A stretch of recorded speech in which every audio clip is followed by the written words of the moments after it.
Okay, good day, everybody. Welcome to another Alkebulan Awakening series in conjunction with Kumbukeni.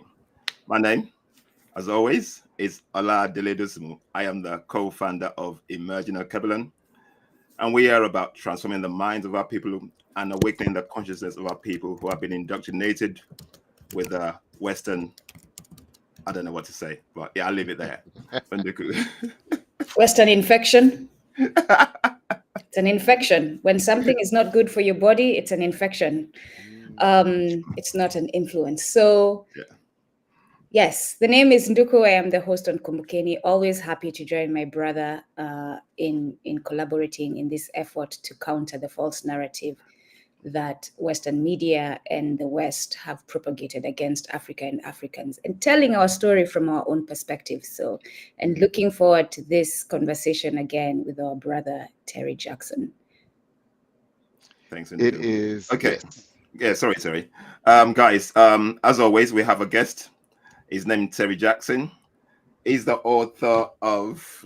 I think I'll let you introduce yourself. Actually, I'll let Terry introduce himself. But anyway, Terry's been on our. He's been on our series before, so he's going to introduce himself. He has a topic for us. So once he's done the introduction, I'll let him flow with the topic, and then we'll take it from there. So as always, if you guys have any questions, any chat, questions, or anything that you want to put on chat, please do that. Feel free.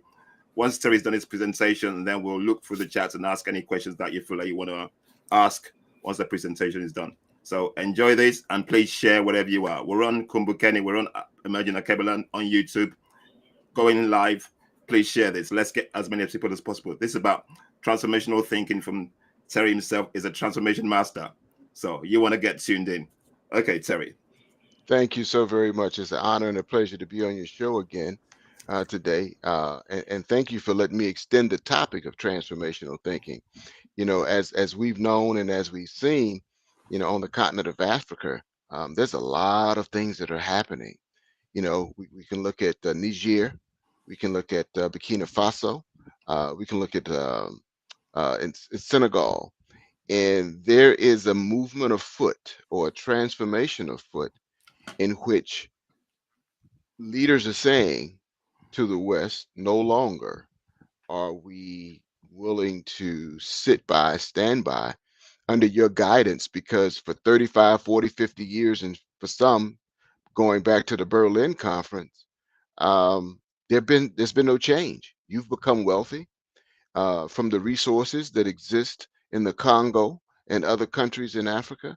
And so now we are going to begin to lead ourselves without any influence from uh, the West.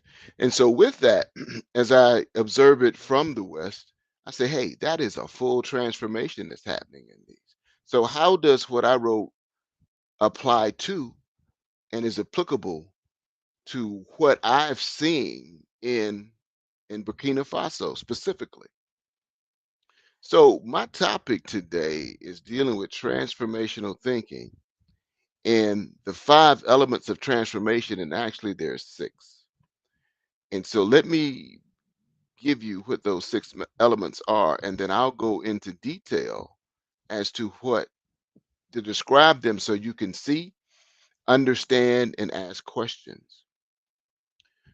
So the following six principles of this adaptable system uh, are self-organize, that's number one; to recombine, that's number two; number three is sense and respond; number four is learn and adapt; number five is seed, select, and amplify; and six is destabilize. So when we consider what is happening in some of these countries that are now deciding to take their legacy into their own hands, this is exactly what we're seeing. Let me go more in depth into the six elements, actually. When we think about self organized, we're thinking about managing systems from the bottom up where most experience resides. So if you think about Burkina Faso, you have the general there who was raised probably by the West, trained by the West, but he began to see as a little boy up until now that all the wealth that's been extracted out of Burkina Faso has not been used for Burkina Faso's advantage. It's been used for the West's advantage. It was used for France's advantage. And as a result of that, he decided, hey, it's time to do something different. We need to transform. But the first thing we need to do is self-organize. So let's take a look at our systems. Let's begin to look at our systems from the bottom up, where we have the most experience from the people who are working them, and let's lead the people. And it also means that leaders need to learn how to influence the principles to affect individual choices rather than managing the overall system. So you have the citizens of Burkina Faso who have now joined in and said, hey, we are behind you 100%. We understand that we need to be creating our own wealth. We need to put in place economic policies, economic infrastructure that will allow us to become independent. Take all these raw materials that we're extracting and now begin the whole process of manufacturing. Let's take our gold back and not send it to France any longer, but let's create it on our own, and let's create our own banking system, which Burkina Faso is doing all of that. And see, all of these are living systems, and all adaptable living systems are self-organizing through the interactions of the agents at the bottom of the system, and that is the citizen. See, these human systems and the agents are people, and the choices of the people drive the system. See, just the opposite of self organization is controlled organization. That's what France was doing. They were controlling the organization of Burkina Faso without Burkina Faso having a choice or a say in the matter. Yet, the general came along and say, hey, we're no longer going to do that. It's like the ant, right? The queen ant, does not dictate where, when, and how other ants gather food. They just organize themselves and adapt to changing opportunities. And they understand the situation because the people of Burkina Faso are creative. So they're going to take advantage of all of their energies in coordinating a diverse set of ideas that produces far better outcomes and opportunities for themselves than what France would have done. The leader of the system is going to shift the people to managing a few simple guidelines within the system. So the first question that I'm sure he asked himself is, what is the purpose of this system that I'm creating now in Burkina Faso? And then he began to design the guidelines to meet that purpose. This empowerment is why the people, as he's decided, well, he indicated that he was willing to step down on a number of occasions. However, because he's so effective, then what has happened is the people said, no, we don't want you to step down. We want you to continue to help us with empowering us and securing our freedom. So the benefits of the first element of self-organization is flexibility. The country can grow quickly, adapt, and make changes in the environment such that they can benefit themselves. Another benefit is it is robust. Even when one or more individuals fail, the group still performs the task. Think back on an ant colony. Think back on what's been happening in Burkina Faso with all the coups that they've tried. However, Mm. the self-organizing system functions with little supervision. Another benefit is innovation. All of the people's abilities can be applied, not just those in the central group. Everybody has a role and responsibility in Burkina Faso for its freedom and its empowerment. And that's what they've been doing. That's why they've been working and marching Mm. in the streets to ensure that they never go back to where they came from under the rule of France. So everybody's being encouraged to tap into their creative energies and accelerate it, and what we call this adaptive behavior. Exploration is another benefit. So as these changes accelerate and volatility increases, because that always happens in these times, Burkina Mm. Faso is able to explore different and diverse approaches, also adding to the repertoire of responses.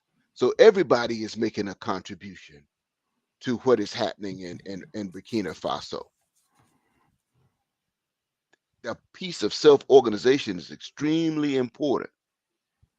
And that leads me to the second element, which is Okay. recombine. Are there any questions? Yeah, there's no questions so far. I think I'll let you carry on. If you got any questions, guys, just put your questions in the chat so we can pick them up as we go. Yeah, carry on, Terry. So the second element is to recombine. You want to proliferate connections, making the recombination of ideas quicker and more effective. So what you really want to do is toss out as many ideas as you possibly can, initially not looking for the quality of the idea, but quantities. Mm. Then you can go back to take a look at the quality of ideas and choose from all of those alternatives. This is what I call the law of requisite variety, and it illustrates the benefits of this. So the next point of recombining is you openly share information, because that is the key to the ideas and the perceptions that must be combined and recombined to generate better and more diverse ideas.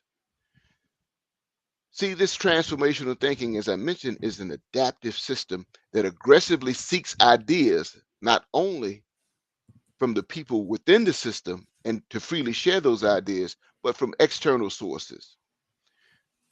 Then they want to recombine what they learn to create innovative, alternative solutions and approaches.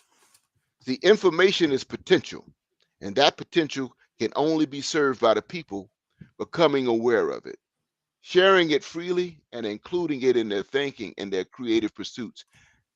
That is the value of this transformational system, is that all people get the opportunity to share their ideas freely.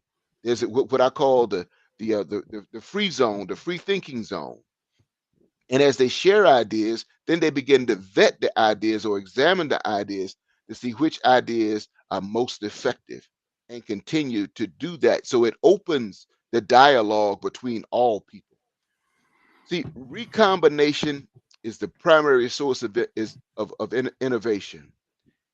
With self-organizing approach, the recombination of ideas and perceptions are enhanced, thereby creating an environment conducive to survival, which Burkina Faso has been surviving, and the success is more rapidly in a Mm. transforming world. This approach serves to tear down the traditional internal and external walls that divide the people and the systems and create a new mindset, a transformed mindset for all the people in the country. As I talk about the benefits of Mm. recombination, one, sharing ideas creates more rapid and original innovation, which is further increased by more sharing.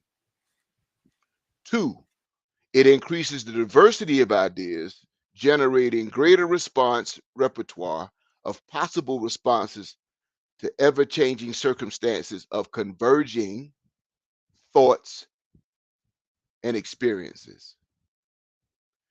Three, the recombination helps people to grow personally by exposing them to new and original ideas, which will further increase the potential of the group by enhancing the potential of each individual.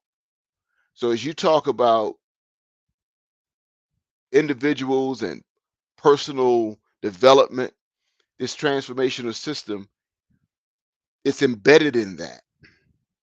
And what Burkina Faso is doing is the exact same thing. They're giving people the opportunity to speak for themselves that they never had before, not having to worry about any repercussions from France. So the third element is a sense and respond. And so The networks involved in sense and responding make real-time information available and very cheap. Person to people, person to person communication, real time. And the senses help you to filter and act on new information and even abandoning forecasting altogether. So there's no need to forecast what we're going to do 3, 5 years from now. Sensing and responding also equips your system to sense the transformation and to respond immediately, accurately, and appropriately. See, the capability to sense and respond is fundamental to anything that's alive. Think about yourself. Something happens, you sense something, and you respond to it.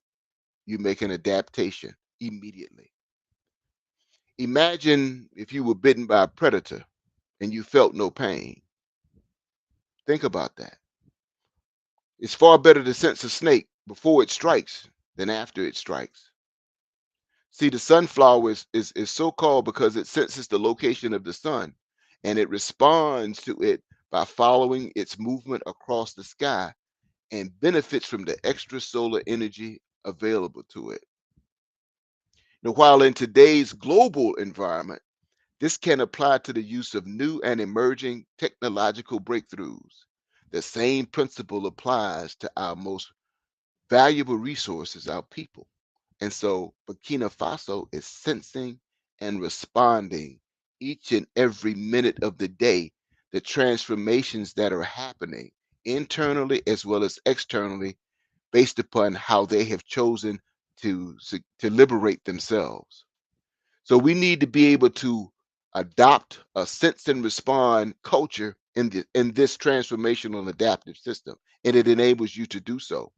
The more tuned in we are to the needs of our people, and the more sensitive we are to the users of the system, the more rapid and appropriate our responses can be to transformation and change. Okay, Terry, can I just pick you up on that one there? You know, talking about ascension and response. You're saying Burkina Faso is responding to that, Mali is responding to that, Niger is responding to that. We have 54 African nations on the continent. Yes. How do you see the others responding to that? Because I don't seem to see a shift there at all. Because That's a great question. they're still following the gatekeeping systems, basically, which keeps them shackled. Whereas Burkina Faso, Mali, and Niger are radically thinking, you know what, enough is enough. So as you're sensing the change in the air, which is there, we can all see there's a wave change in Africa right now, but the others are not tapping into that. That's a great question, and I'm going to give you an example. Um, I like to say that the pain is not excruciating enough. Those who are at the top are continuing to benefit from those who lead them from the West. They're continuing to benefit from their own selfishness, not understanding they should be doing what is for the greater good of all.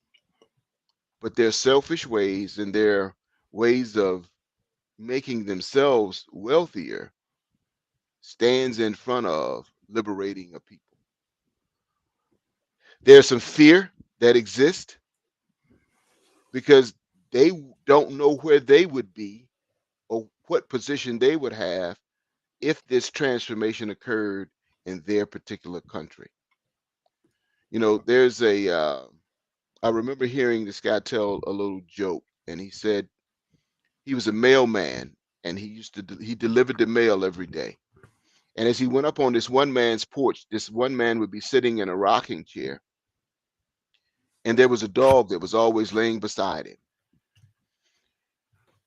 And the dog was always moaning, but the dog never got up. So the guy said, I want to understand why this dog is moaning. So I'm going to ask the question of the gentleman. You know, why is it every day that I come up on your porch and you're sitting in this chair and the dog is sitting there moaning? He says, well, the dog is laying on a nail, but the pain isn't excruciating enough for him to get up. So the pain is not excruciating enough for those other leaders to call for transformation in those countries. They're still getting wealthier. They're sending monies to Swiss bank accounts. They're going to London and other countries for medical treatment.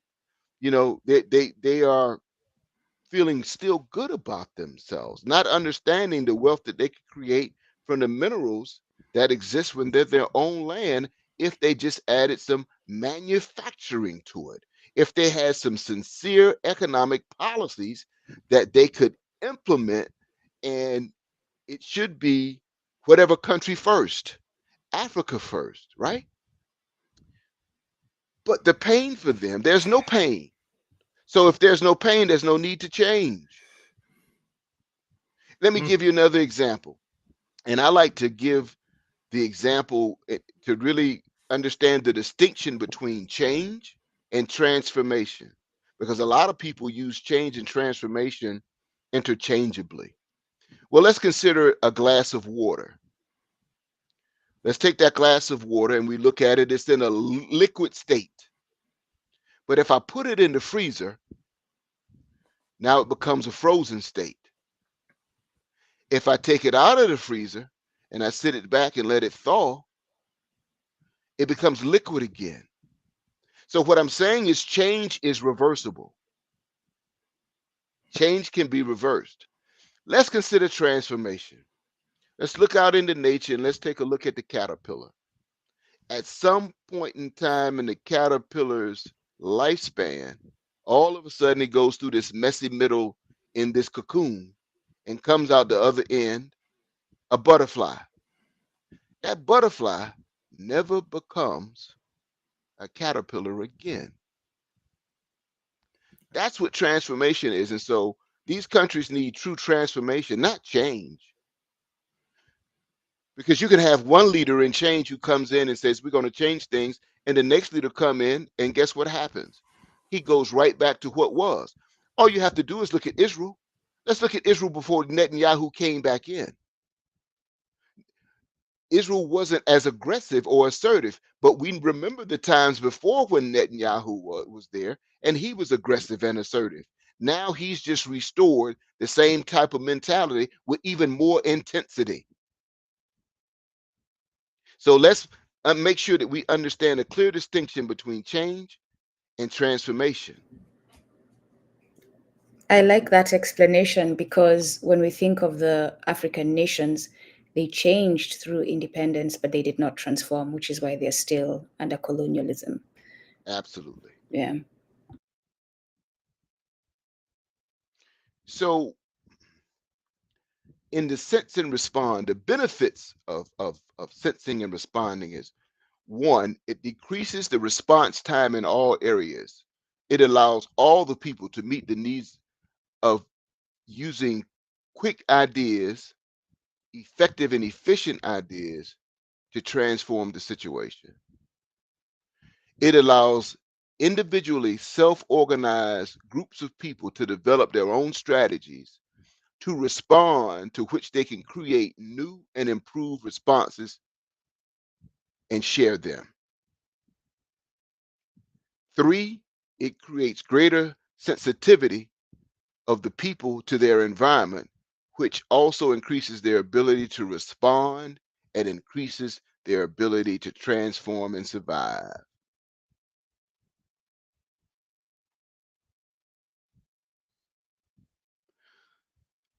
One of the more important elements of the six elements is to learn and adapt.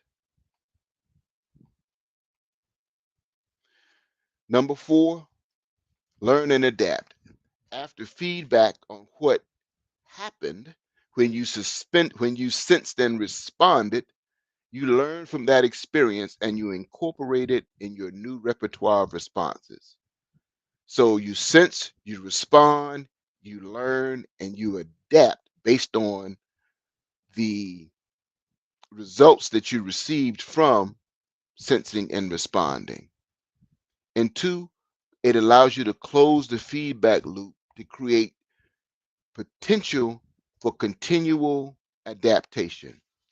See, every new experience brings with it opportunities we refer to as adjacent possibilities.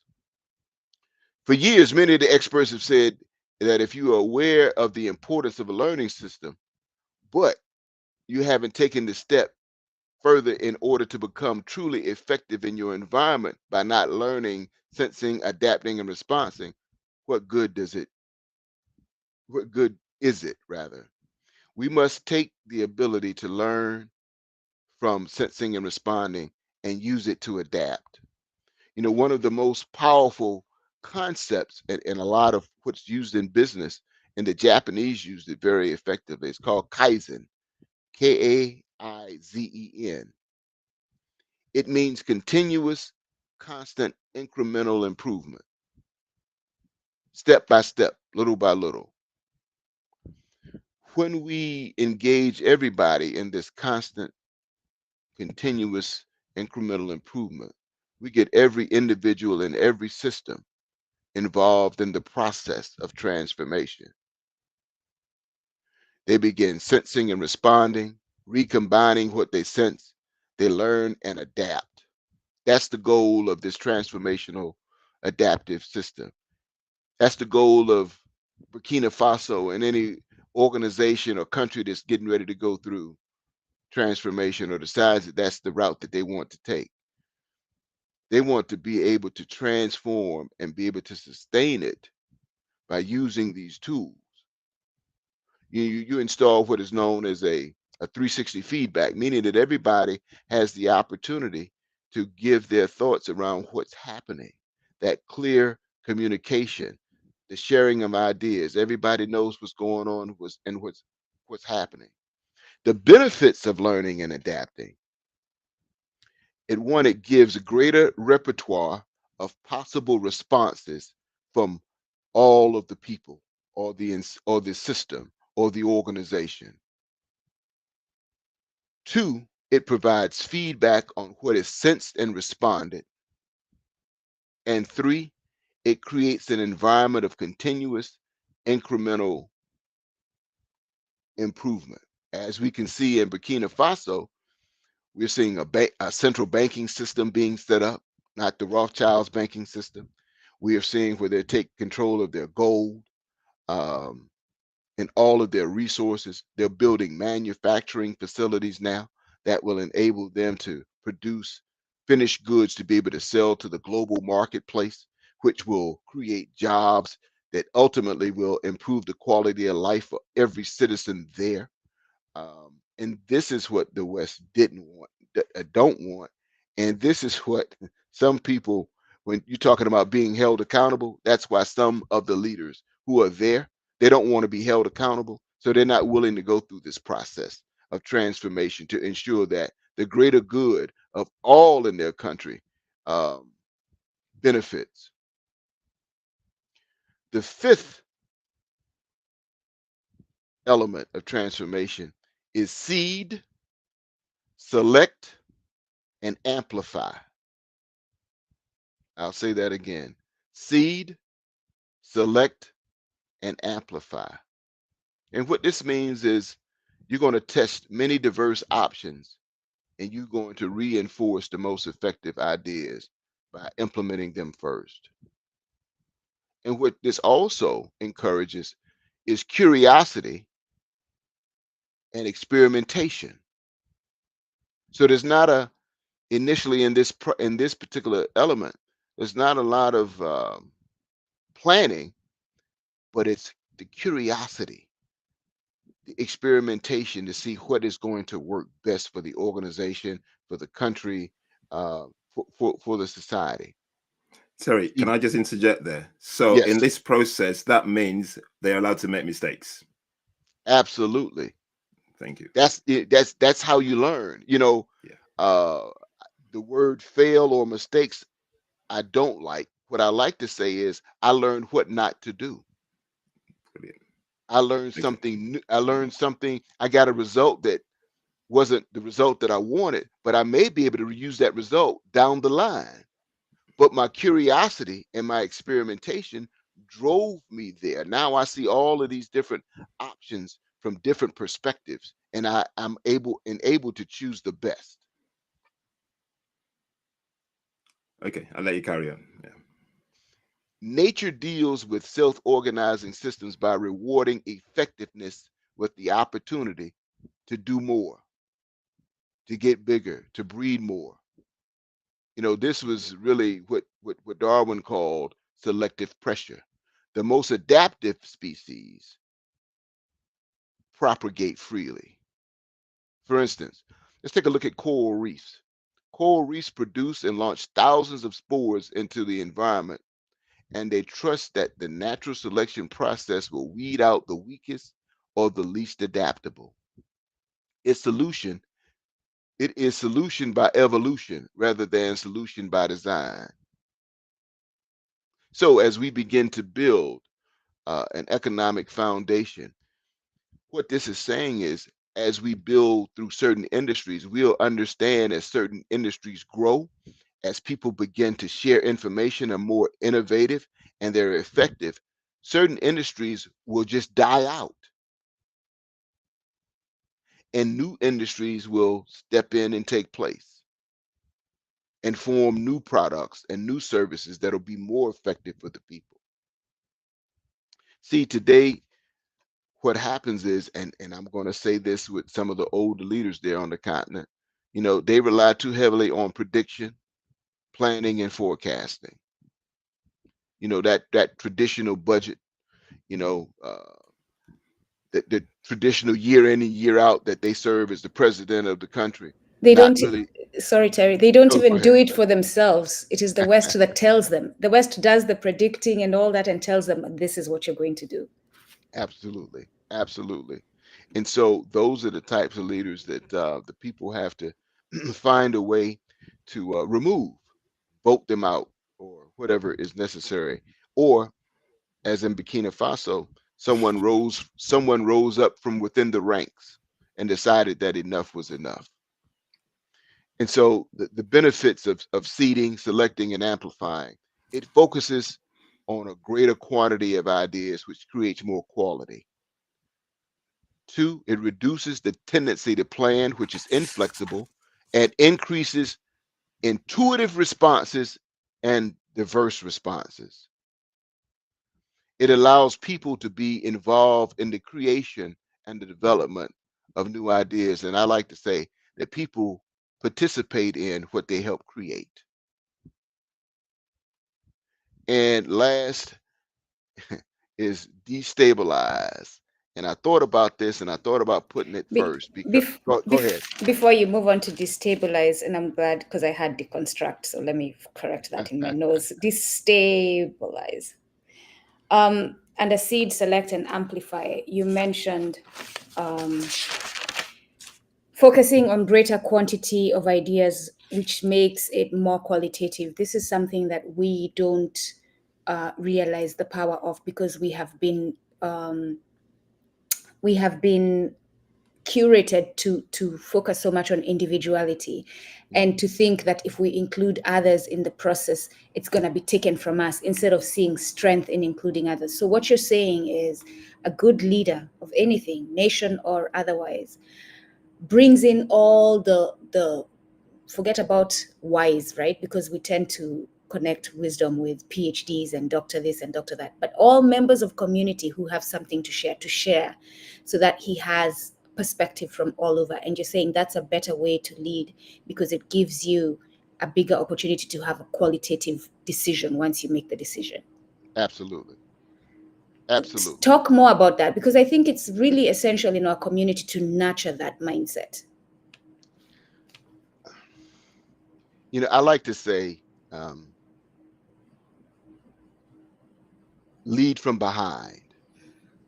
You give the people the opportunity to create their own environment, manage their own environment, but you're leading them without them knowing that they're being led. You're helping to shape the environment, but you're not looking to control the environment, right? Again, people participate in what they help create. So if I help create a system or a government or a country that's beneficial to me, beneficial to my family, and I look around and I understand that it's about community, it's about the village, as we say, and I understand that, and I understand that there's enough for everybody here, um, then guess what? As a leader, we see it. We see what's happening in Burkina Faso. As a leader, I really don't have to get involved with the people as they create these, I'm going to call, lack of a better word, cells around industry, technology, gold, the whole mining piece, the whole manufacturing piece, right? Because people see what the benefits are going to be. My economy is going to improve. My family is going to be employed. We're going to be able to eat. We're going to have a place to stay. And so, as I see this, and I have the ability to contribute to this through my ideas, I understand that I'm a valuable part of what's going on within society, this society, and what's going on within this government or this organization. See, everybody' voice matters, but what the West is trying to do is silence voices. That's why we have the challenge we have in this country, the United States, around diversity, equity, inclusion. That's why we have the challenge around not teaching true world African American history. And it's interesting to me that if I'm a human being, there's nothing but diversity that I see all every day. So how can I deny something that is different from me? Because that's all diversity means. It's different from me, right? How can I deny equity, and how can I deny inclusion? It's impossible to do because we depend on another human being or other human beings for everything we do. If we have a car and I need gasoline, I'm going to get gasoline or petrol, right? To put in my car. When I think about all that it took to get that gasoline or petrol to the station, all these human beings that I didn't know who were responsible for me going and making that purchase. If I'm flying from one country to the other on an airplane, I don't know the mechanics. I don't know the guys who fill the gasoline. I don't know, the pilot personally. I don't know the stewardesses. I don't know the people who worked at uh, the airplane manufacturer that created it. But all of these people were diverse people. They were inclusive people who built this vehicle, and I'm speaking of the airplane that transported me. It's difficult for me to understand that we don't think about all of everyone that's involved in everything that we do on a day-to-day basis that impacts our lives. So we actually live in diversity, equity, inclusion on a daily basis that you can't deny, that a group of people decided that they don't want to accept, but they live in the same reality that I live in. In other words, we are not consciously living in diversity and inclusion. We're choosing to not consciously, because we're not. I go to the petrol station, the gas station rather, and I know, if you ask me the question, I will be able to answer to you, Dr. Jackson, that, oh, if you ask me, where do you think the petrol came from? So I'll give you all the steps and that there were human beings involved. But we get so caught up in, I'm just trying to live my life. I just want to get home and cook for my kids, that we don't stop to think the strawberries that I just bought. And also not just to think, but to appreciate the people who played a part in having them there for you. And the only time that we ever stopped to think is when we had COVID and we had lack. I agree with you. We have a challenge being human to other human beings.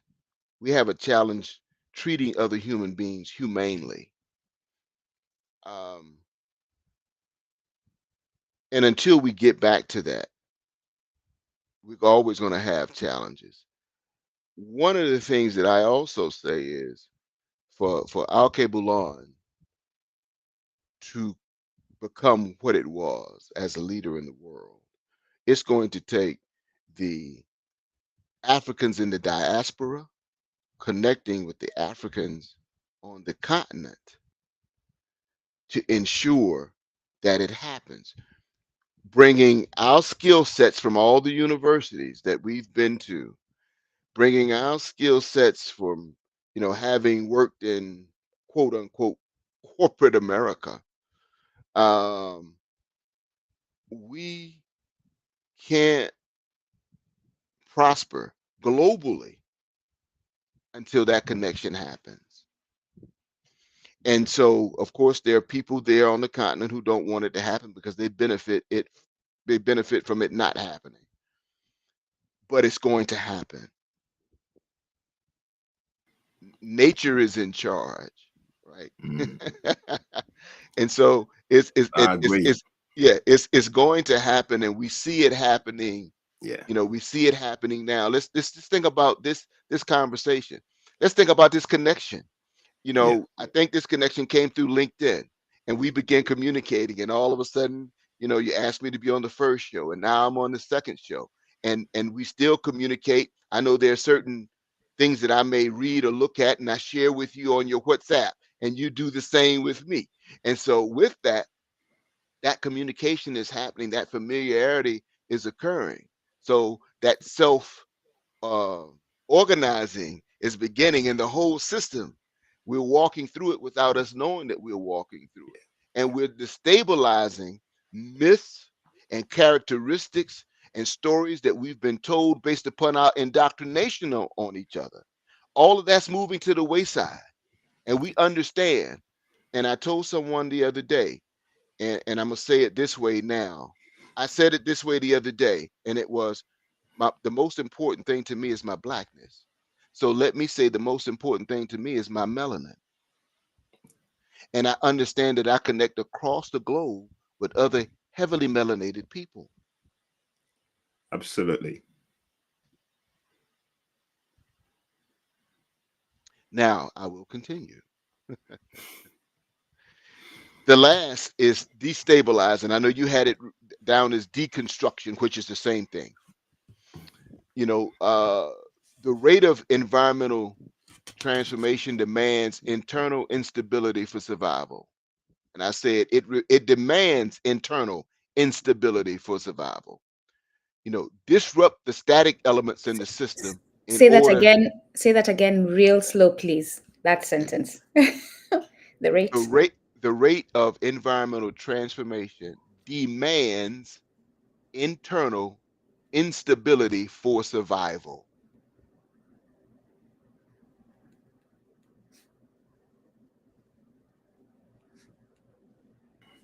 Thank you. And So yes, go ahead.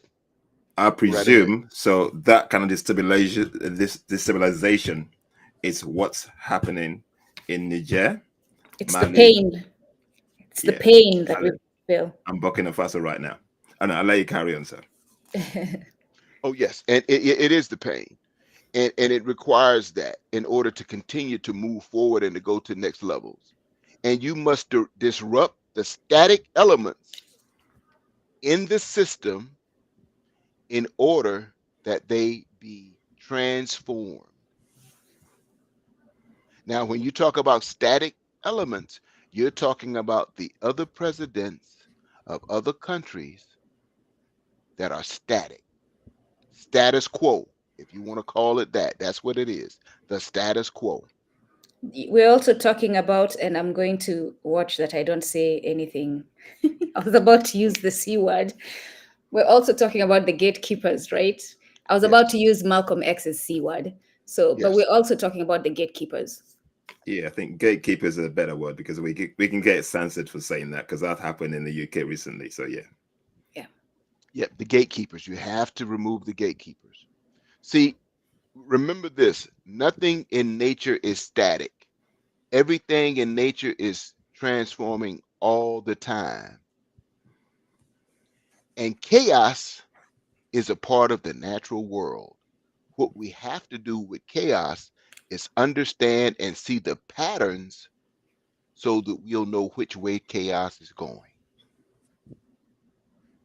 Chaos in fact, is an integral part of the natural process. So I like to ask people, how do you make chaos your friend? And you But do so by understanding the patterns.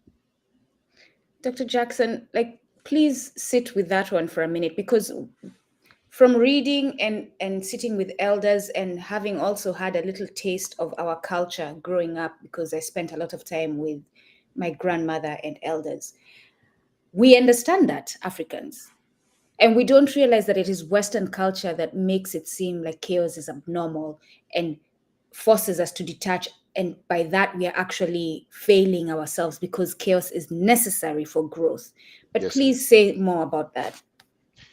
Chaos is necessary for growth. Chaos causes pain. And we know that pain causes, I got to find a new way to do something or a new way to handle something, because this approach, given the pain that I have, is insurmountable. Mhm. So I need this chaos. I need this chaos to propel me forward. I You know need this what? Sorry, chaos. sorry, Yes. Terry. I'm just going to interject. Based on what Nduku is saying, I'm just looking at Nigeria. Nigeria at the moment is trying to fit into a Western system.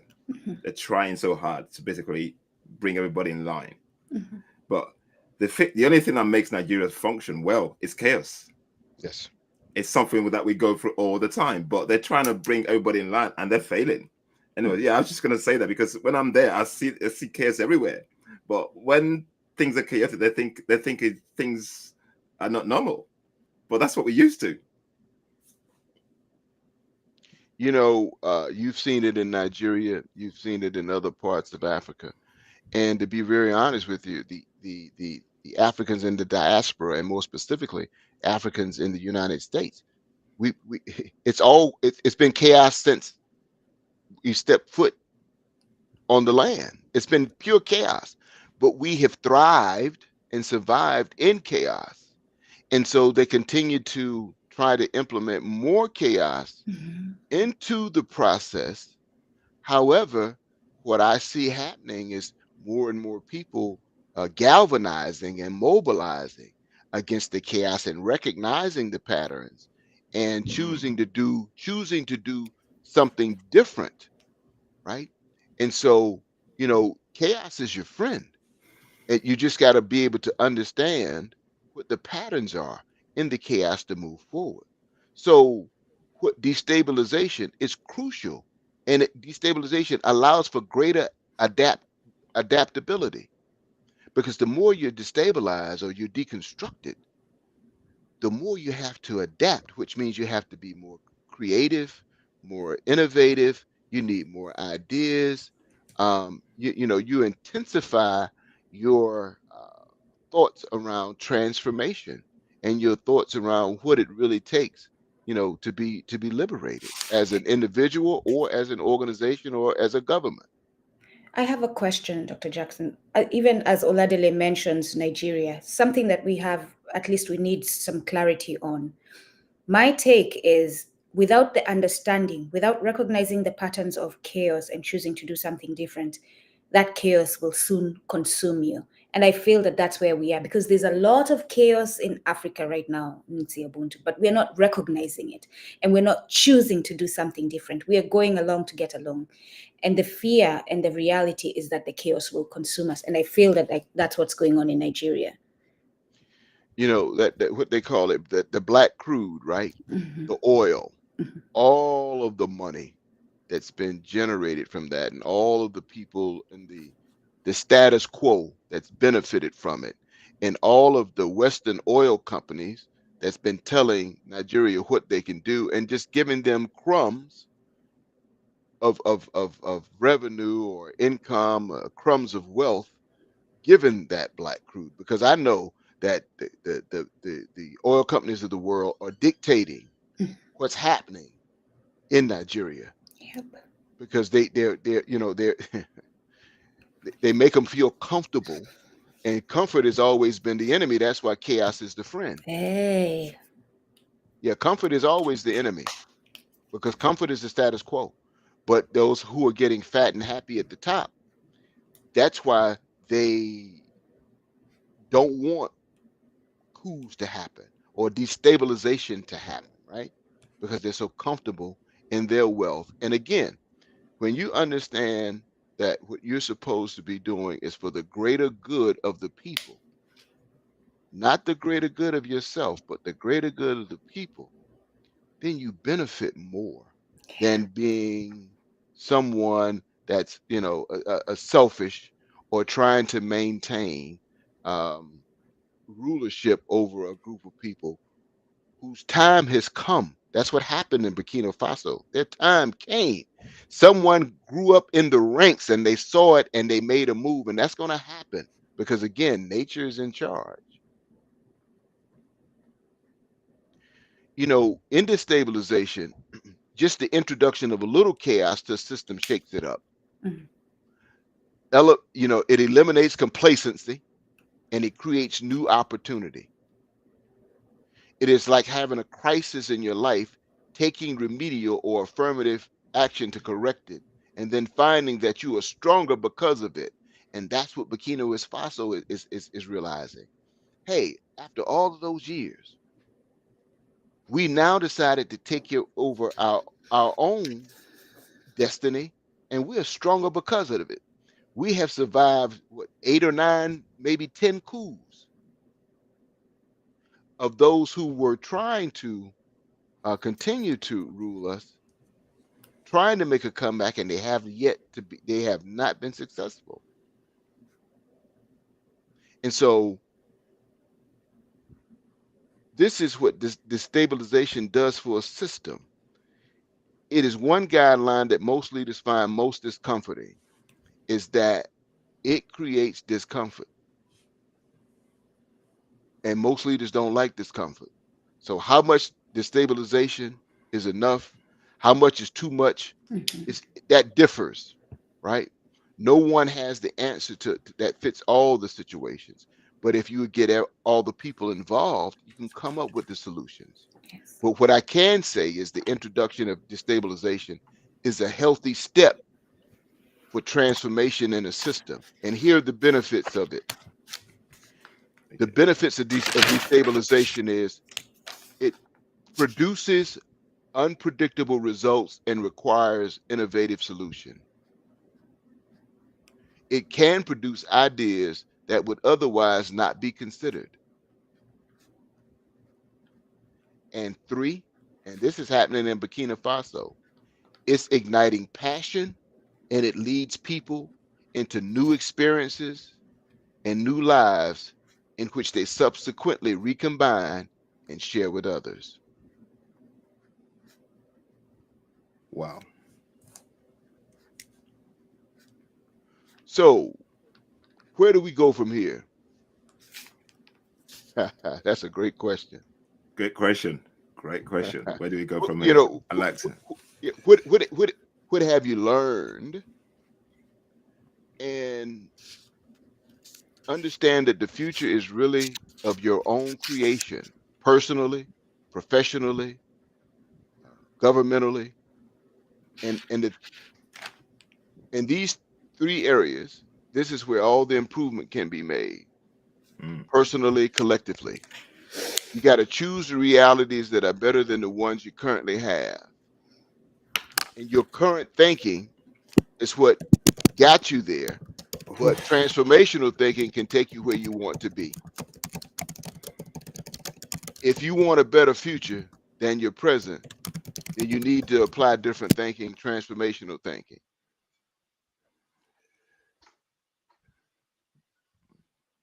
I'm shaking my head because this is Mm. what I have been going through in the last 3 years. And every time I approach people to join me in building, implementing the solutions, they tell me, "Oh, Nduko, you're talking about a utopia. It's not possible. You're talking about a utopia. It's not possible." Yet you're saying that it is that utopia that we need to actually sit and indulge and find the solution in.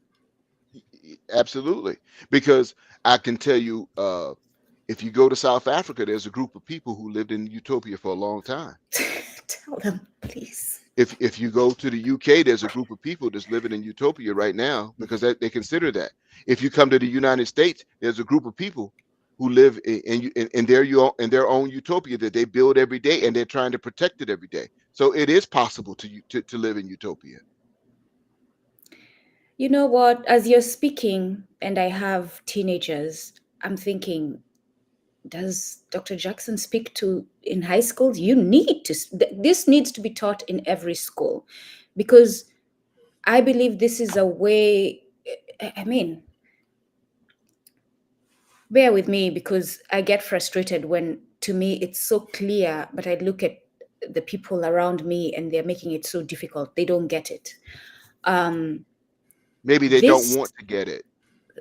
right, but this type of information and this type of understanding, more than just information, because you could speak and inform people but they don't understand, this type of understanding is going to take away teenage suicides, is going to take away bullying, it's going to take away inferiority complex, which and what's it called, the lack of self-esteem, which makes our teenagers get into troublesome solutions, thinking they're finding solutions. This type of understanding brings peace, mental I, peace, that is.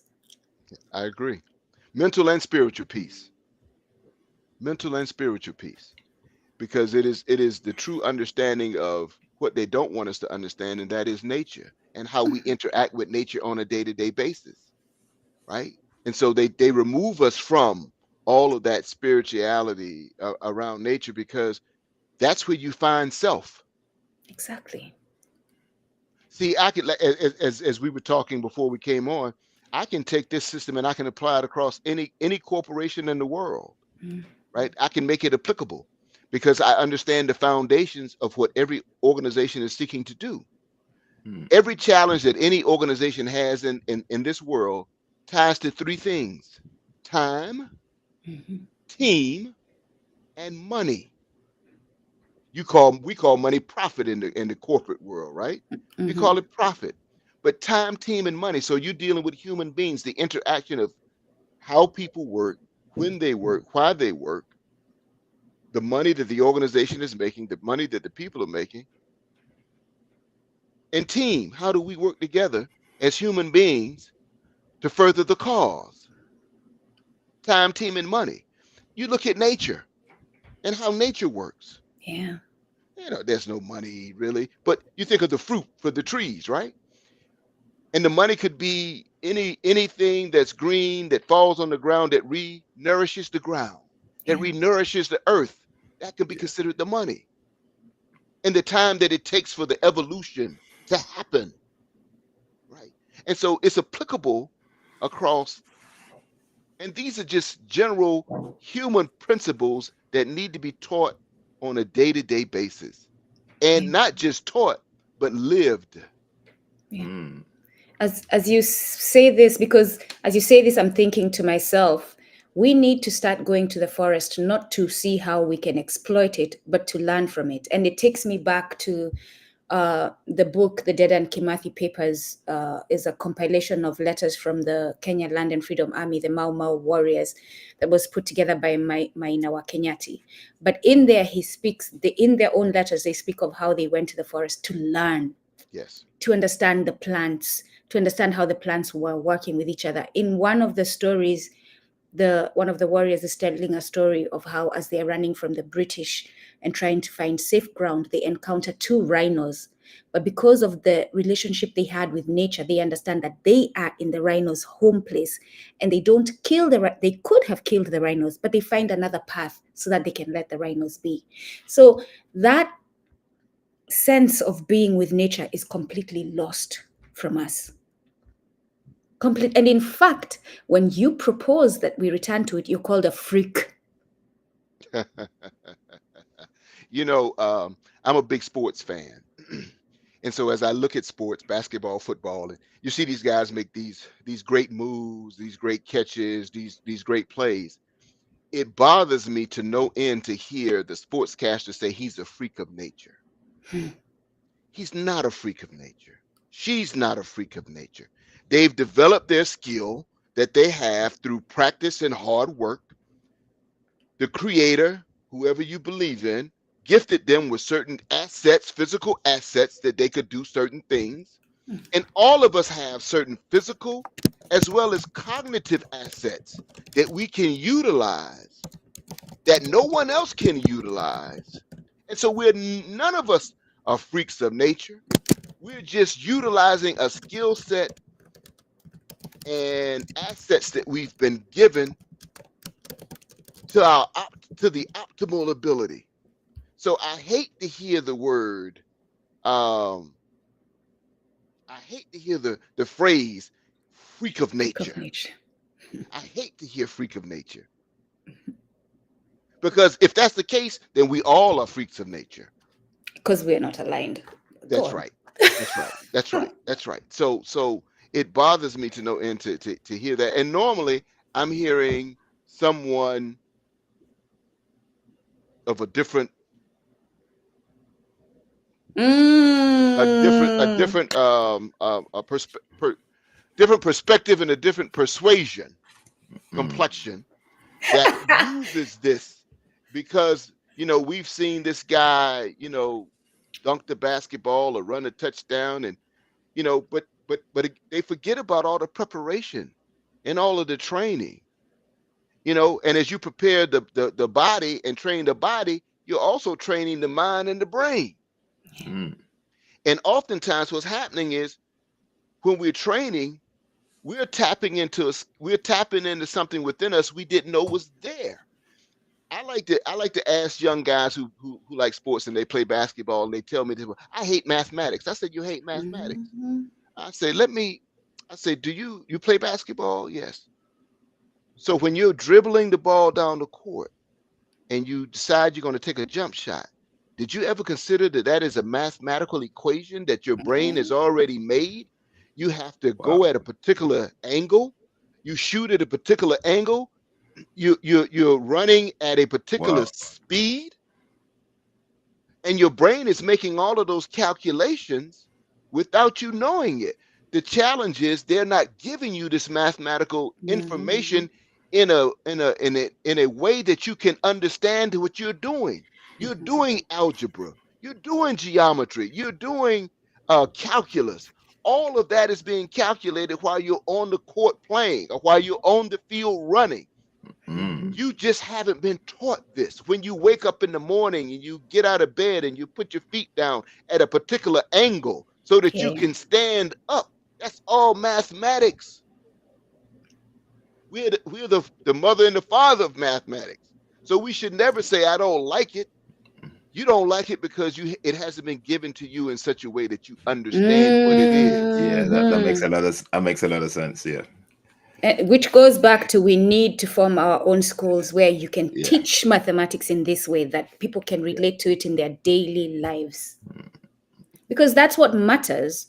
It doesn't matter for you to teach me math so that some corporate CEO can see me as a viable person to hire. It matters that I am able to use the math to survive and to contribute to the survival of others. Yes, I agree. It's applicable. You have to understand the applicability on a day-to-day basis. Okay. Sorry, we got to that stage. As you're talking, go on. Look, what do you want to say, Luca? I do have I do want to take him away from, as long as he's done with his presentation. I wanted Dr. Jackson to continue with the presentation and then ask him this question because it is related, but it's not related. Go right ahead, ask the question. So recently, I'm not sure if you're familiar with the channel African Stream. It's an African-centered channel that that broadcasts on YouTube, Instagram, and Facebook. Okay. And Secretary Blinken recently came out and put out a speech announcement, I should say, claiming or accusing them of being funded by Russians. Which is usually the go-to accusation when it comes to Black liberation organizations, right? Connect them to the Russians and everyone will detach as if they are the plague, which we fall for, and it has worked. And so how do we use this moment to transform? This moment where we are realizing that YouTube is not the place to be if we're going to be talking the way we are talking. If we're going to have liberation, How, or whether it's the place to be or not, we cannot truly use it as a venue to liberate ourselves, to go back to reconnecting with nature. So how do we transform? That is an excellent question. And I'll add to that, Terry. It's frustrating. You see my posts, Yes. and I have to use AI sometimes just to get the tone right. And To get sometimes, an acceptable tone, right? yeah, An to get a acceptable tone right. And AI now would tell me that my posts are inappropriate. So the control's already there. So how do we, like Unduku said, how do we actually, because we use YouTube, we use LinkedIn, which set, Same thing. you're a click away from being censored. I've been censored about 2 or 3 times on here. So we're a click away from being censored because obviously, like African Stream is doing, we're sharing our own stories through so that we can actually see what's going on. Because most Africans do not know. And it's been very because a lot of my posts I go there to look for stuff. So that's basically creating the stories, our own narratives, devoid of the Western influence. And now that we're doing that, they're not comfortable with us telling our own stories. Obviously, they're trying to bring us down. So like she said, where do we go? And I'm going to make it even more complex. These are systems that have been set up by people who don't understand our cultures and our languages. I say that because the other day I was giving my Friday lecture, and I used the word jigger, Jigger, to speak of a bug, bug, an insect in Africa that gets in your toes.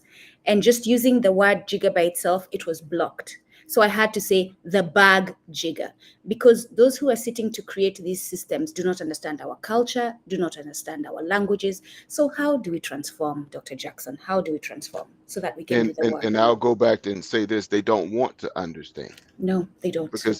Because at the end of the day, it's about maintaining the status quo, right? It's not about empowering another group of people, but that is going to happen regardless. We already know that, right? Nature's in charge. So it comes back to, I'm going to call it economics, and that means that it comes back to developing your own.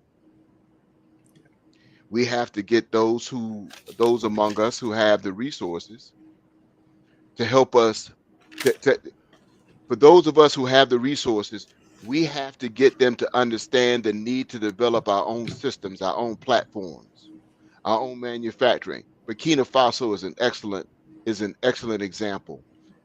With the gold, with the banking, they're controlling the dissemination of information. Within Burkina Faso has to be a technological aspect of it in which they begin to understand the building of these platforms that will enable their people to share messages, not letting certain people from companies from around the world go and influence how they build, but they need to build. For instance, I read a story, and I'm sure both of you read a story, where there was a 23-year-old technology genius in Nigeria that turned Bill Gates down, and he said he wants to build his own. He's probably at the age of 23 or 24, wherever he is now, he'd probably realized what the general in Burkina Faso realized. I'm seeing all these people coming over, utilizing all of our assets, but we're not getting anything from it other than a job, right? I'm a highly paid employee. But in order for me really to liberate my people, what I need to do is ownership. I need to build the platform. And with building the platform, I can dictate the content on the platform and how we message to the people.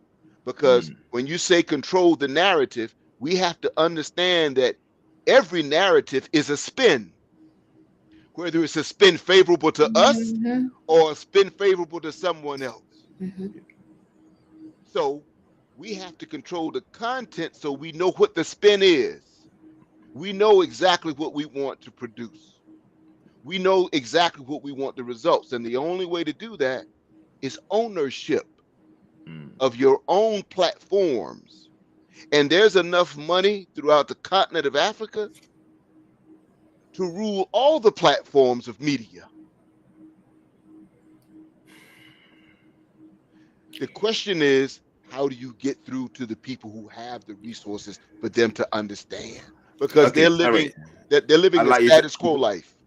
Terry, I'd like you to answer that question that you asked because I was going to ask that. But Please. as you answer it, please break this down in the way that you gave us, right? The six elements of transformation, beginning with self-organized, recombine, sense and respond, learn and adapt, seed, select and amplify, and destabilize. How are we going to on this particular subject? That is awesome. Awesome question. Self-organize. As we talked about self-organizing, what we really talked about is managing the system from the bottom up where the experience resides. For instance, the 23-year-old. Not only is he a techie, but I'm sure he knows a ton of techies around him in Nigeria. Mm, So what they begin to do is self-organize themselves to create the necessary platforms to do everything that we're talking about, from finance and banking to housing to manufacturing to healthcare, because technology plays a major role in of all industries. So now, if I'm a technologist and I'm building these technology platforms, I can build it around health. I can go into the healthcare systems and I can begin to build so that all have access to health, all have access to a hospital. I can do so. I can even set it up so that you can see the doctor online on your cell phone. You can have a doctor's appointment on your cell phone. That can be done. So we can begin to self-organize around industry that impacts every aspect of your life. Again, housing, finance, education, manufacturing, farming. That's self-organization.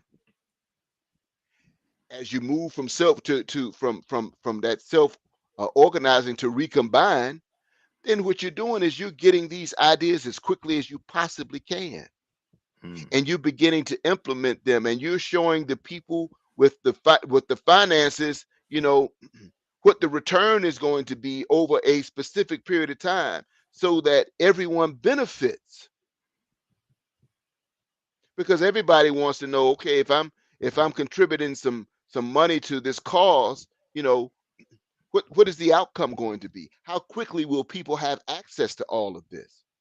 And again, getting the people to understand, who have the resources, that Africa is the greatest and the wealthiest continent on earth, and you can control your own destiny. As a matter of fact, the world depends on Africa. Africa doesn't depend on the world. So with that recombination of the self-organization and getting those ideas done quickly, and people focused and working on these ideas, you can make it happen. Because the more people you get working on the ideas, the more people you get involved in the process, it lifts the entire culture of Africa. It lifts the entire wealth of Africa, not only from a mineral perspective, but from a human perspective. So now you're getting all these ideas and you begin to sense and to respond. You begin to see the walls come up on hospitals, manufacturing facilities, banks, gold. Now, as they begin to operate, you say, okay, we can do this a little bit more effective. So you take the process and you tweak it.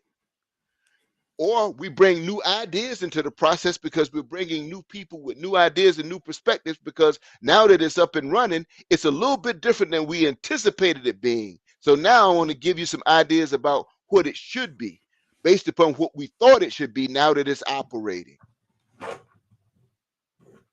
So we allow the people again to participate in the process. So along the same time, we're sensing and responding. Remember, we're also learning and adapting. We're finding out who the true leaders are, who are looking forward for a new future, and we're finding out for those who are stuck in the past. And we're understanding who needs to be removed. We're understanding which industry is best for us, given given the resources that we have under the ground in our country. Some have gold, some have diamonds, some have cobalt, some have coltan. Where do we get where do we receive the most revenue from and income, and then how are we sharing it amongst the people when we make it? Because you got to share with the people. If you don't share with the people, you're going to go back to the old system, right? It won't be transformed. And as you're sensing and responding, you're seeding, you're selecting, and you're amplifying. So seeding means you're reinvesting in those industries where you're getting the most effective and the highest return. So as you seed and reinvest, you're also selecting, because you're selecting those industries that's best for you. And you're amplifying those industries by growing them. You're amplifying the people by growing them. You're seeding in the people by investing in the people, by educating the people, giving them skills that they can use in the workplace. And you're selecting all the people so that everybody has some skills so they can continue to amplify not only themselves, but the country and the industries in the country. And finally, when you want to talk about destabilize, you've destabilized not only the old government, but you're continuing to destabilize yourself, because as you look for continuous improvement, you're continuing to look at to how to do things better. So that means that old processes go by the wayside, old industries go by the wayside. You give it an interjection of chaos so that you can have new, innovative, and creative ideas. Oh, now that you've set the stage for us, and thank you very much Right. for setting that stage. First of all, I encourage everyone to sit with this session again without the interruption of we are in a community where we are trying to navigate you're listening, you're trying to watch everything just in a quiet space. Listen to this again. I'm going to be doing it myself. But if you actually want to build change for us, please listen to this again.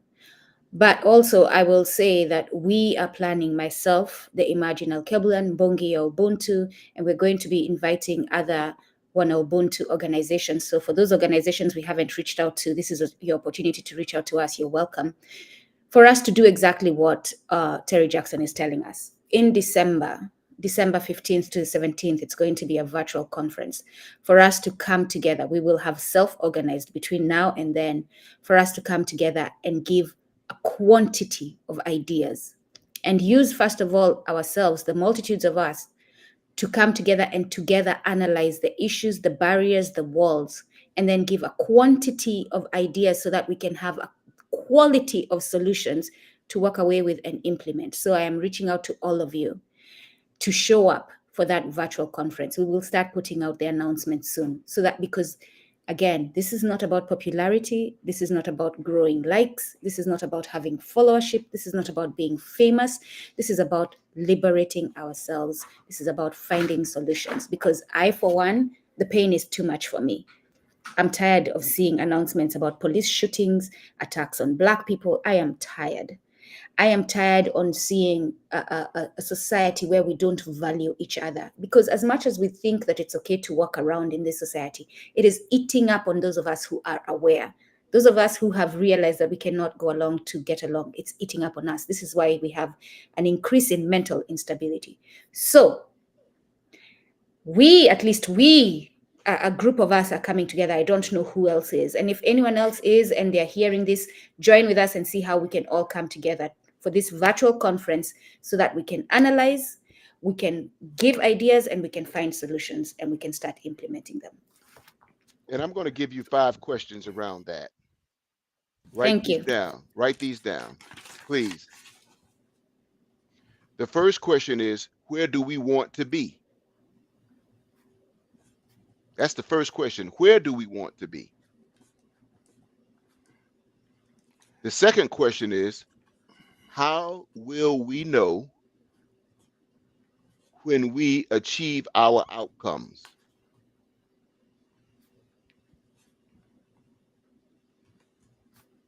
Okay. The third question is, where are we right now? And it's in this order. The Okay. fourth question is, how do we get there from here?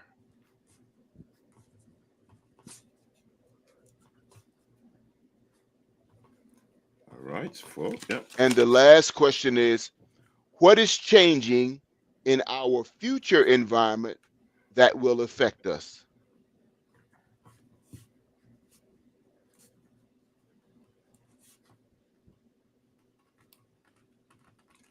That will affect us. Yes. Okay. Thanks, Trey, for those 5 questions. So, Nduku, obviously, yeah, we're planning. Sorry, I'm going to say on this note, actually, you're invited. Yes, Yeah. I was about to say, in fact, forget about you're invited. Yeah, you're we're, going to we're, be part of, you're going to be part of this. So, yeah, yes, let's we're, put we're, it out there. we're going to Awesome. invite you to join us for that. But also, oh goodness, as you were speaking, I lost my train of thought. Go on, it will come back to me. Go on. Okay. Transformational thinking. You're talking about sorry, Yeah. it Okay, came. good. Let me not let it go. Okay. So in preparation, we actually are already taking action on something that is very urgent. Food security is a big problem right now. And in order to manage this, and because we understand that success is inspiring, that we have to show you that we're actually doing something so that you can be inspired, because we live in a world of where you're being manipulated and used, and you've been given hope, it's been ripped out of your feet, from under your feet. So we are currently, the project that we're working on as we prepare for the virtual conference is we are going to be building a seed bank in Nigeria with a farmer caller who has been with us. So if you have the resources, if you have the funds, if you have the knowledge of how to build a good seed bank, please reach out to myself and Oladele. That is the project we are starting now. We are literally, Farmer Kola has an architect putting the design together. He's putting together the project plan and budget, and this will be the first thing that we do, a 40 by 20 seed bank in Nigeria, in Oyo State. Yeah, just to reiterate that, Emerging Alkebulan is basically an Mbongi, what's the, you say the name, Mbongi, Nduku's organization, we're working together. Mbongi Ubuntu. Mm-hmm. Okay, we're working together. And one of the reasons why we put this organization together and put all these things together is basically for us to do something, because we're sick and tired of complaining. Like Unduku said, I'm sick and tired of seeing things that we should be doing, and all we do is play along to get along. I'm frustrated. I'm just sick and tired of it all the time, because at the end we don't seem to be moving. So in order for us to get to where we need to get to, we need to be our own solutions. We know what's going on in Africa right now. You see, BG, not to mention his name, just visited Nigeria recently. Okay? Listen, my brother.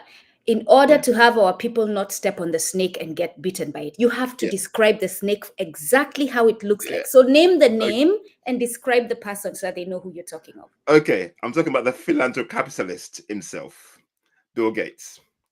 Been to Nigeria recently, met with the policy makers, met with the influencers.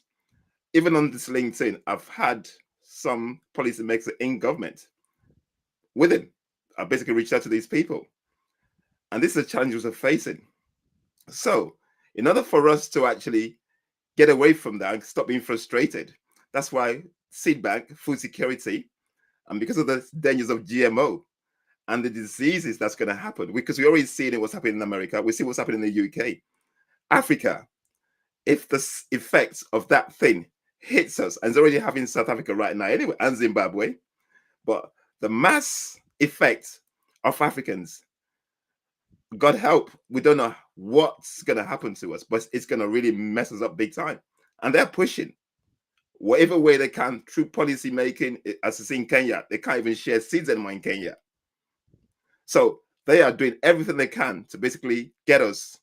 And this is why we're saying, as Africans, it's about time we create our own solutions. That's why seed bank, I think food security, food sovereignty is very important, because if we lose our indigenous seeds and we have to keep going to these people to buy seeds, that basically puts us under their thumb, because obviously GMO seeds you cannot replant anymore. Kola told us how people who've planted these seeds and cannot replant these seeds anymore, how they become suicidal, how they've lost the money. So we are doing these things to make a change. So guys, I post a lot. Unduku talks a lot. Well, we're not about talking. It's not just about talking. Obviously, we're creating the awareness, but also we're about finding solutions to do something. So it might not be with us. It might be amongst yourselves.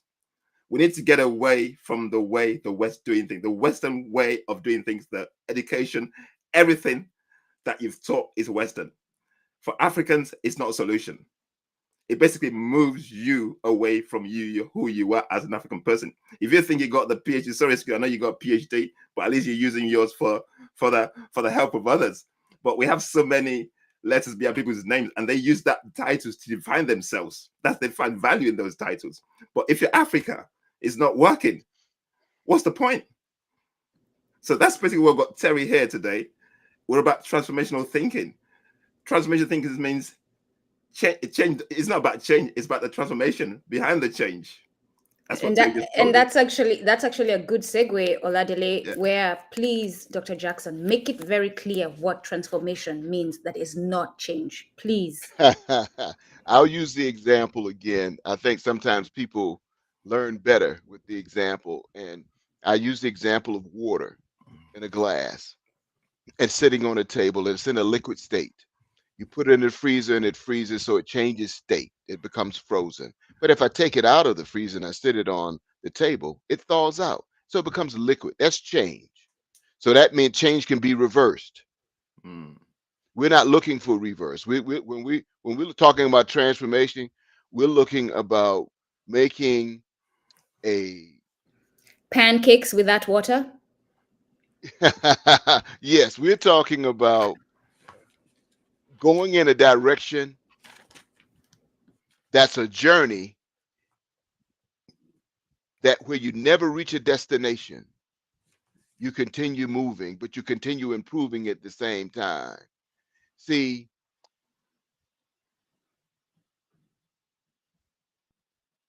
the caterpillar, just when the caterpillar thought its life was over, it became a butterfly. Meaning that it transformed from one being to a totally new being. And that's what we're talking about. Understanding the messy middle is a part of what that whole 6 elements, the self-organization, the destabilization, right? The learn and adapt, the seed, select and amplify. That's the messy middle. Every organization, every country has to go through that in order to transform, because that's going to be the foundation and the fundamentals of what keeps the transformation sustainable and keeps it moving forward, because you're going to continue to challenge the status quo.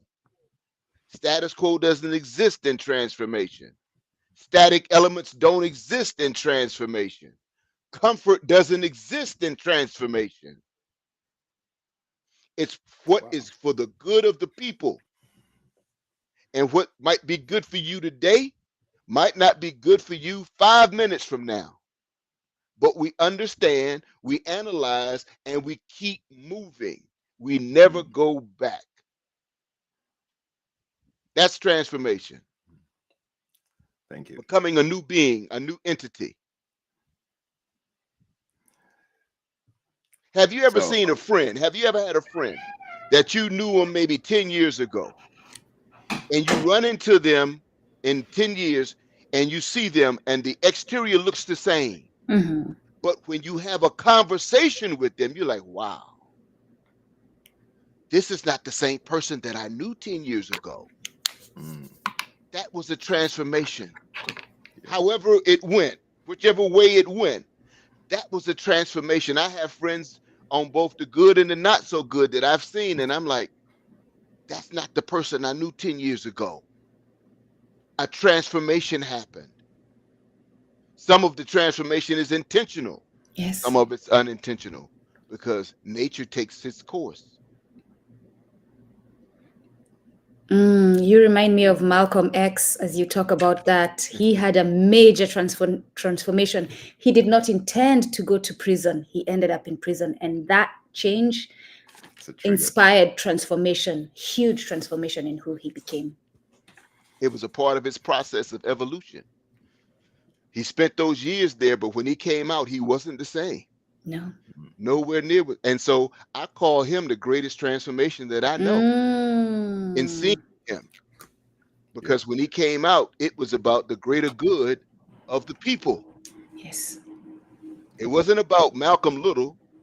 It wasn't about Malcolm X. It was about the greater good of the people.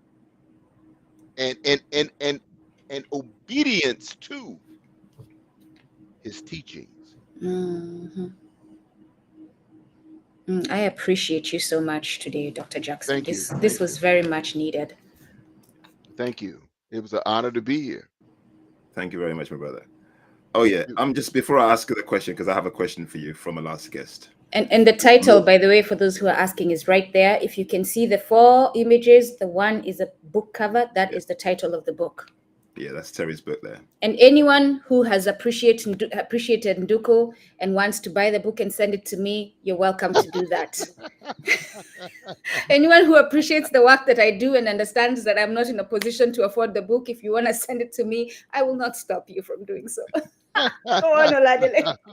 No worries. Okay, my brother. Thank you very much for what you shared with us today. And we are about transforming minds, basically. You know what? Years ago, when I started doing something like this, my slogan was transforming minds and raising standards. That's basically what I started with. And it's kind of fitting, to what we are, where we are today. Yes. So, my brother, when talking about transformational thinking, Africa is on the cusp of a change. There's basically a wind blowing. It's there. But there are those, like you said, we need chaos, we need destabilization. But there are those who are still hanging on. They're hanging on. They will do, because in Nigeria at the moment, there's a plan for like a protest from October 1st. And already they're kind of disrupting the people behind the scene because they don't want to see the disruption. They don't want to, like you said, they don't want to see the destabilization. So they'll do anything to subvert it, to basically call people names and whatever. So, and the disruption is needed, just like Burkina Faso, to get to where we need to get to. So, for those who are hanging on, what advice have you got for those people who don't want to? Oh man, you read my mind, because I went directly to the book and I went to page 5. Okay. And I think I said something about this before, but I'm gonna say this again. So for those who are hanging on, who are comfortable and not quite so sure where they stand, this is a call to arms. It is about finding and implementing solutions, not placing blame or shame for problems. It is a movement that must begin deep within each of us. We must transform our own beliefs, our own thinking, in order to solve the problem that we have created. It is time to expand the parameters of our own perceptions, to tap into our own personal power we possess, and only then, individually and collectively, can we successfully increase the quality of our reality, creating an environment that is conducive for sustainable and collective growth. That is the purpose of transformational thinking. This is a call to arms for the militant group on both sides of racial issues and political issues and religious issues and all those other barriers we have erected between the various segments of the human race. We are the ones who built the walls. It is up to us to expend the power necessary to tear the walls down, to replace them with bridges of trust strong enough to support the truth. So you have to stand for truth if it's transformation that you want. If you don't stand for truth, then it won't happen. It is time for the politicians to put aside their egos, their greed, and getting serious about becoming leaders by earning the right to lead people they represent. We need to be looking at our entire system of government and revise it truly reflect the needs and the expectations of the society in which they lead. We need to put aside all of our personal challenges for the greater good of the people. That's transformational thinking, and that's what they must do. You know, you took me back to church, and I have a brother I interviewed that we have the video now on Kumbukeni. He's a Kenyan back. He was arrested last week on Sunday because he was protesting in church. And in Kenya, we have mercenaries posing like policemen. And because in Kenya, the laws are so useless, they can come and arrest you and they don't have to tell you who they are. Over here, they have to tell you, right? They have to show you the badge. They have to report, how did you arrest this person? There's a procedure. And if they follow that and you have a good lawyer, the case is dismissed because they didn't follow that procedure. In Kenya, that doesn't happen because the law is useless, right? We're in a state of anarchy.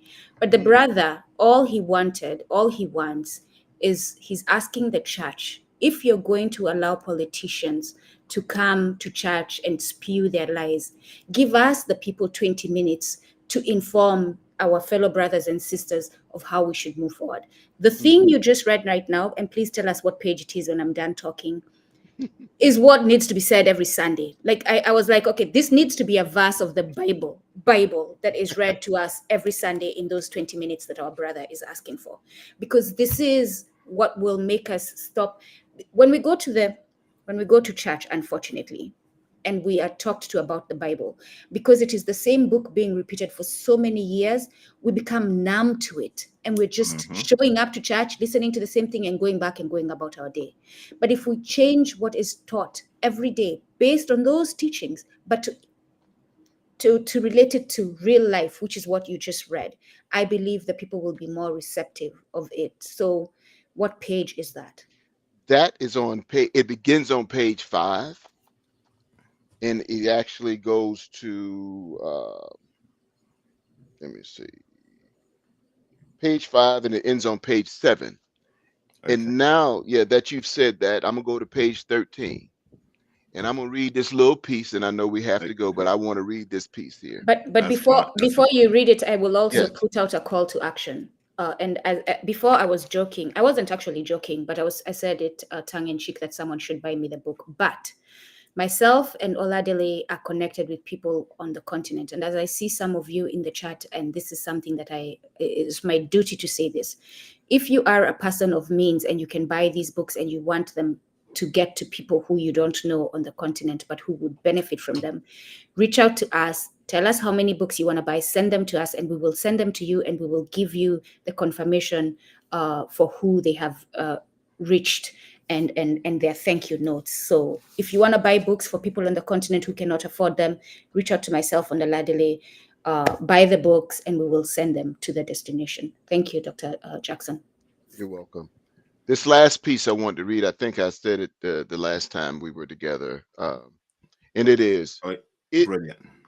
yes, is it time we all begin to assume the responsibility for improving our own lives and the world in which we live? Is it time to recognize our differences as a source of increased perception rather than barriers? Is it time we all get off our individual and collective butts and begin contributing and constructing rather than denouncing and destroying? Is it time to come together in a spirit of true communication, truth, cooperation, and coordination? Is it time to build upon our strengths and develop our weaknesses? Is it time we recognize and celebrate the human spirit and tap into the incredible source of unlimited potential, redirecting our energy and efforts toward our constructive and meaningful purposes? Isn't it time for transformational thinking? Thank you, Terry. Thank you very much for that. Whew. Yeah, I'm gonna clip that. I'm gonna clip that, man. Definitely will do. I'm gonna clip that. Okay, just because of time, I'm gonna go to the question from my last guest. And the question our brother had, who, you know, I don't know if you met him. I don't know if you saw last show, was what's his name now? I can't remember now. Not Robin Brother Walker. Small. Okay. Robin Walker. Robin Walker. Yes, Robin Walker. yes, very familiar Yeah, with it. yeah, we call him the African history man in the UK. His question was, what is the strategy to get the marketers to work with African-centered community where we can sell what we do to the masses of our people? That is a great question, and I'll tell you And why. very fitting. I'll tell you why. My expertise, my education, and my background, and what I did in corporate America, I ran $1 billion division of a company, and it was a marketing company. And so marketing is my skill set. It's not difficult. Again, it's all surrounding the messaging, the narrative that we create. And most importantly, the why. What is the why behind this? I talk about the purpose of this book, the purpose of gathering these business entities together that are promoting humanity and Africanism, if that's a word, for self liberation. You know, in the West, we always complain because we're giving donations or charity to other people, and they complain and say, you hear people say, well, I'm paying taxes and they're not. Why wouldn't you want to help someone liberate themselves? Take that burden off of you. Put that burden on the people who want to liberate themselves. Give them the opportunity. Don't sabotage them, because what often happens is, yes, we want them to liberate themselves, but we also have a plan of sabotage, the economic hitman. That's the sabotage, right? The banks that lend internationally, that's the sabotage, because they know that these countries can't pay back the debt. That's the sabotage. So now it enables me to come in and take over and begin to dictate policy. Give me the real opportunity for liberation and freedom.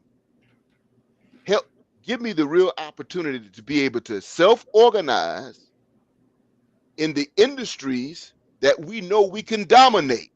Given the minerals in Africa, we know we will dominate the mineral industry hands down.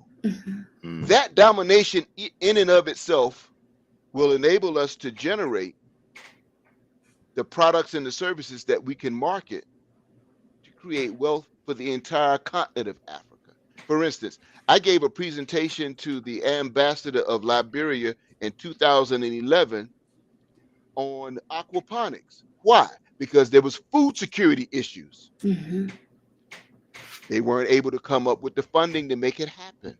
And it's simple. It's not anything difficult. I even showed them how they can create a manufacturing plant to put the food and the fruits and the vegetables and products and create a company like Kellogg, but non-GMO, that was all natural and organic, which they could sell across the continent and sell in other parts of the world to generate revenue, which would create jobs, which would improve the economy of the countries in Africa.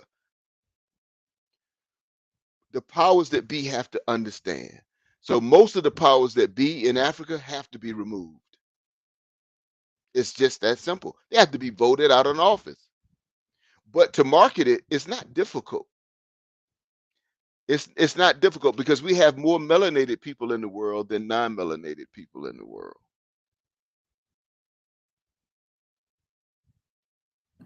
Dr. Jackson, where would you prefer people to go to buy your book? Oh, you Have can go to have you got a Amazon. link? We can go to Amazon. You're good with Amazon? All right. Yes, I wanted to make it's sure on Amazon, because, and I know with the different countries, you got the different Amazons for the different. You got the Amazon for the UK and the Amazon, but you can go directly to Amazon and purchase the book. You got the ebook as well as I'll put the link. the physical book. Yes, yes. Okay, thank you. All right, thank you. Thanks for that question, that answer, Terry. Okay, I need a question for you for our next guest, please, sir. And you'll be surprised the kind of person we're coming up with next month. But also we can go a little over because there are a couple of questions in the chat that we did not get okay, to. I can't see them. So Okay. just look through them as I get the link for the book. Okay. While we're looking for the questions, Terry, can you give us a question for our next guest, please, sir? A question for the next guest. Yeah.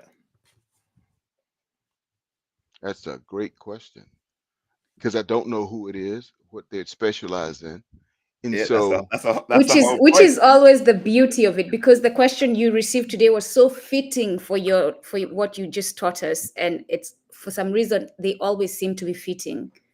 and I would ask them, what is your purpose for being here? Mm. Wow. What is your yeah? Yep. What is your purpose for being here? And if I can add to that, is it an authentic purpose? Ooh, ooh, ooh. That's a And good one. because we seem to take words for granted, what do you mean Yeah. by authentic? Well, we've discussed the book Economic Hitman. We understood Mm-hmm. that as people as leaders have gone into certain countries, they weren't authentic in their delivering of financing for countries. They had an ulterior motive, and the ulterior motive was ultimately to be able to set policy in that country and potentially dictate the political elections in a country so that they could get the leaders that they wanted in the country so that they could extract what they wanted to extract. Are you seeking to sabotage what we are doing as Alkebulan awakening? Or are you seeking to further the cause of what we're trying to accomplish? Is your being here authentic, or do you have an ulterior motive? Okay. Oladile, I'm gonna do this. And Dr. Terry Jackson, our next guest is John Perkins, the author of The Confessions of the Economic Hitman. So it's ironic that you used him and what he did to explain what you just explained, because I look forward to seeing how he's going to answer this, right? Because right now his career is focused on exposing what they Yes. do. So I look forward to how he's going to answer this. Awesome. Yeah. Awesome. Awesome. Economical Awesome. hitman. Terry That's John right. Perkins Jerry Perkins is coming on here, guys. So just to let you know, side note, we got him. He's confirmed. So he'll be here this time. I think it's gonna be a couple of hours later, which is gonna be 7 p.m. UK time, which is gonna be 2 p.m. Yes. EST. Yeah. Yeah. Yep. So And I will be on as a I guest. was about to say you I will need to be be on there as a because guest. Yes, I will be on as you a you guest. you felt my spirit calling upon you. Thank you. Yes, I will be on as a guest. I love to hear him. Okay, on this note, yeah, thank you, Terry, for your time. Really appreciate your time. We thank you for your contributions towards what we're doing. Like Unduku said, we got a virtual conference coming up, so definitely, yeah, we'll put your name down. You're going to be a Yes. guest. Yes. Also, we're talking about the seed bank, guys. It's a project that we just felt that it's about time we start doing something instead of talking. So, and considering the threat to our indigenous seeds on the continent, it's about time we do something about it. So, yeah, if you want to support us, please reach out to us on LinkedIn and YouTube. Yeah, and on that note, next Sunday, 2 p.m. dear EST, 7 p.m. UK time, we have John Perkins. Have you heard about the economical hitman? The man himself is going to come talk to us about what really happens, how they destabilize Africa, how they give us the loans that we cannot pay back. Basically, he's going to go into details. So we're looking forward to that. Once again, everybody, yeah, go on. And just to be clear, the reason we reached out to him, number one, is because the book is truly informative of the system, but also because you, my brothers and sisters, have a tendency to call us racist when we expose the system, and therefore we want one of them to tell you how they operate, so that you're not coming at us with your racist accusations. Yeah, good point there. And normally, I will not bring a Caucasian on this platform, but like Unduku said, we need them to tell you exactly what they're doing to us. That's the whole point. So we'll see you soon, guys. All right. Have a nice evening. Right. Thank you, Terry. Thank you, Unduku, for being there as always. Dr. Jackson, please stay back. Do not leave immediately, Yes. please. Yes. Thanks, guys.